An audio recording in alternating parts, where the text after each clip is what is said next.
Small kitchens get a bit of a bad reputation, but honestly, some of the best kitchens I've ever designed have been small ones. Because when space is tight, you're forced to think more carefully about how everything works. So in this video, I'm going to walk through some professional design strategies that can make a real difference in smaller kitchens. Forget the triangle.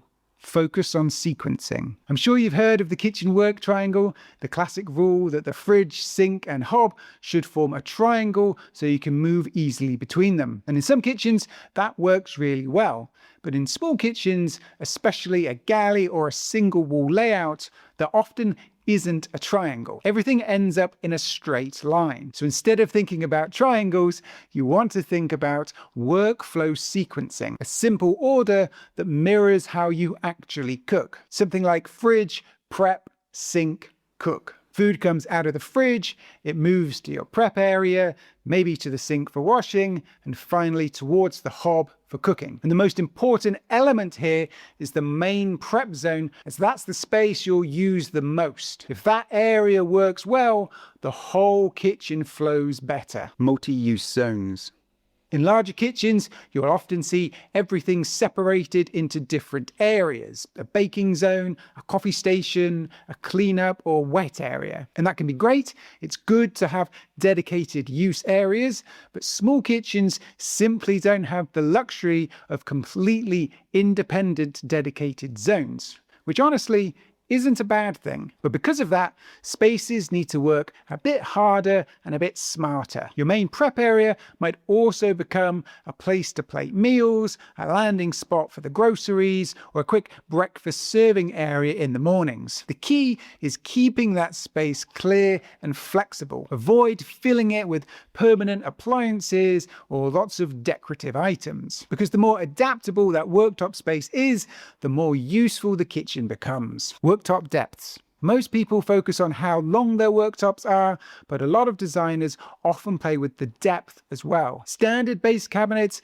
are about 600mm deep, but if your walkway feels tight, dropping one side of the kitchen down to 500 or even 450mm can open the room up dramatically. It might not sound like much, but that small change can make the kitchen feel noticeably wider. It may even free up some other options for cabinet and appliance types and placement. On the flip side, if you have a little extra space, but not enough for an island or a run on the opposite side, making your worktop 650 or even 700mm deep can create a much more comfortable prep area and a more versatile space. And the room's footprint hasn't really changed that much. It's a subtle design move, but it's something you'll feel every time you use the kitchen. Door swings. This is one of those problems that never necessarily shows up on a floor plan, but you'll notice it immediately once the kitchen is installed. In a small kitchen, appliance doors take up what I call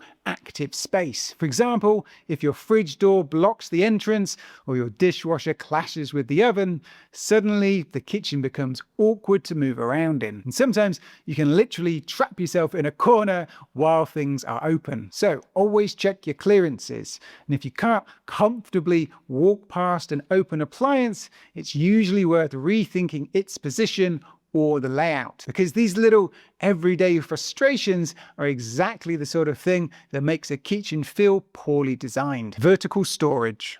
Now this is one that actually divided opinions quite a bit in a previous video I made. Should cabinets go all the way to the ceiling? My view is it depends on your storage needs. If storage is tight and you really need everything you can get, then yes, it's a good idea. Unused vertical space is potentially wasted storage. That top section of cabinets is perfect for things like seasonal items, bulk supplies, those bits that need a home but you rarely use. But there's also another side to it.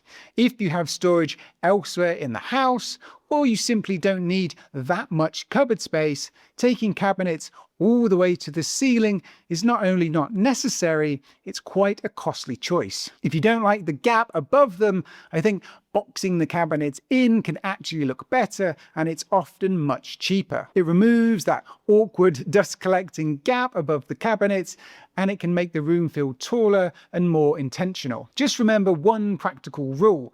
Anything above 2.1 meters is step stool territory. So whether you include extra wall cabinets or not, keep everyday items lower down. Rethink pantries. Here's an idea that sometimes surprises people.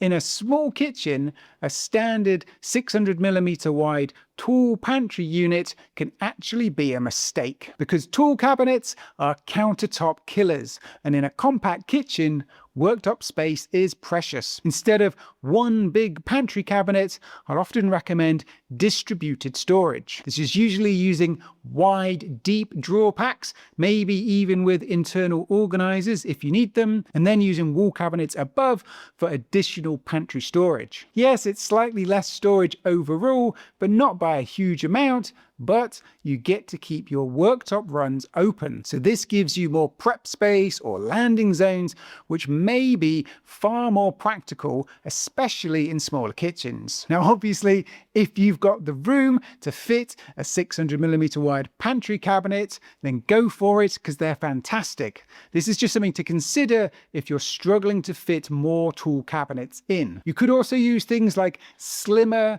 300mm wide-ish pull-out larders. They're much lighter, so the mechanisms don't get overloaded, and easier to access as they're much shallower from the sides and perfect at the end of cabinet runs. Or you could even consider shallow pantry cabinets.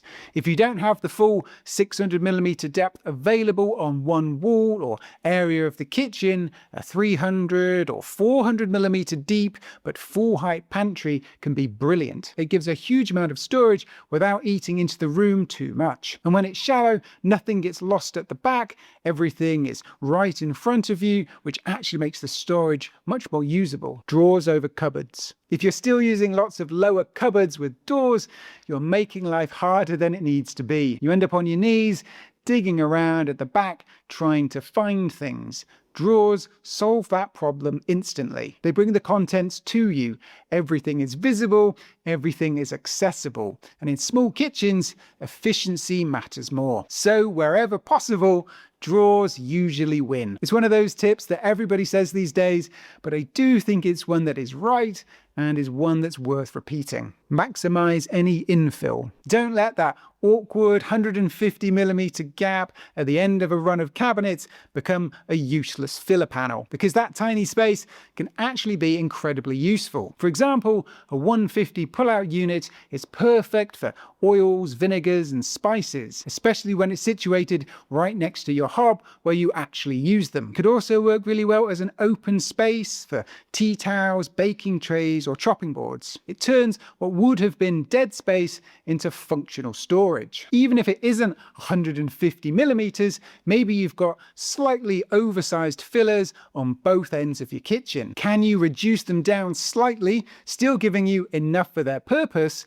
and then use that additional 50 or 100mm to make another cabinet a touch bigger? Maybe just by moving things about, you can then have cabinets that align better or the same width throughout, giving the kitchen better balance or symmetry. Don't just settle for big fillers because. Try to claim back those extra few millimeters and make better use of them. Corner logic. Corners are always tricky in kitchens, and you've probably seen things like magic corner systems, Le Mans pullouts, or carousel units, and they can work really well in the right situation. But in small kitchens, where every centimeter matters, the main goal is simply making the corner situation the most usable for you. Whether that means a mechanism blocking off the corner to free up other cabinet options on either side, or just a simple accessible shelf. The key is choosing the solution that fits your layout, budget, and what you intend to store in the cupboard. Just don't let the corner become an afterthought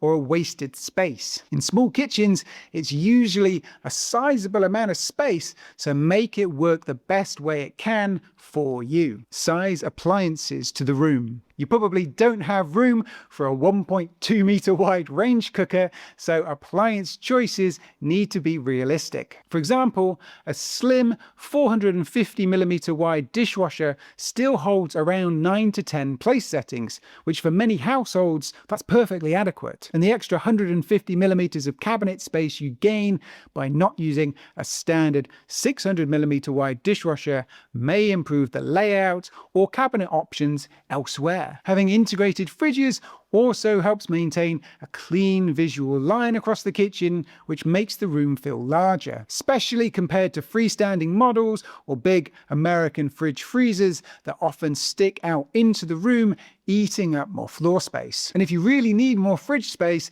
another option is using an integrated tall larder fridge with a separate under-counter freezer elsewhere. You still get good capacity, but you keep that valuable worktop above compared to if you had a taller, wider counterpart. You also don't always need a really huge wide hob. Many people cook perfectly comfortably on a 60cm wide hob, which typically has 4 zones or 4 burners. Some induction models even have a bridge zone for larger pans if you need them. So, do you really need to go for that 70, 80, 90cm wide hob, as you'll be eating up more worktop space? Even oven choices can help save space as well. Built under ovens keep tall cabinetry to a minimum, which can make a small kitchen feel more open and again gives you more worktop. You could also get a combination microwave oven, which frees up additional cabinets or countertop space, as they include the microwave as part of the same appliance. Don't oversize the sink.